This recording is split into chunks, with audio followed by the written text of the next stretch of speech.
आज मैं आपके साथ कल के लिए इंडेक्स एनालिसिस का सपोर्ट एंड रेसिस्टेंस लेवल का डिस्कशन करने वाला हूँ। इंडेक्स एनालिसिस 31 जनवरी 2025 निफ्टी का सेकंड सपोर्ट लेवल है 22,674, निफ्टी का फर्स्ट सपोर्ट लेवल है 20,050, निफ्टी का फर्स्ट रेजिस्टेंस लेवल है 20,603, निफ्टी का सेकंड रेजिस्टेंस लेवल है 20,903, बैंक निफ्टी का सेकंड सपोर्ट लेवल है 47,050, बैंक निफ्टी का फर्स्ट सपोर्ट लेवल है 48,488, बैंक निफ्टी का फर्स्ट रेजिस्टेंस लेवल है 50,638, बैंक निफ्टी का सेकंड रेजिस्टेंस लेवल है 51,650, फिर निफ्टी का सेकंड सपोर्ट लेवल है 22,215, फिर निफ्टी का फर्स्ट सपोर्ट लेवल है 22,935, फिर निफ्टी का फर्स्ट रेजिस्टेंस लेवल है 20,720, फिर निफ्टी का सेकंड रेजिस्टेंस लेवल है 24,085, मिड कैप निफ्टी का सेकंड सपोर्ट लेवल है 10,921, मिड कैप निफ्टी का फर्स्ट सपोर्ट लेवल है 11,438, मिड कैप निफ्टी का फर्स्ट रेजिस्टेंस लेवल है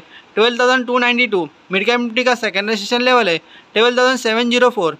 सेंसेक्स का सेकंड सपोर्ट लेवल है 74,864, सेंसेक्स का फर्स्ट सपोर्ट लेवल है 76,016, सेंसेक्स का फर्स्ट रेजिस्टेंस लेवल है 77,752, सेंसेक्स का सेकंड रेजिस्टेंस लेवल है 78,636। यही सपोर्ट और रेजिस्टेंस लेवल के बेसिस पर मैंने इंडेक्स एनालिसिस का 14 प्रोबेबिलिटी कंसेप्ट बनाया है।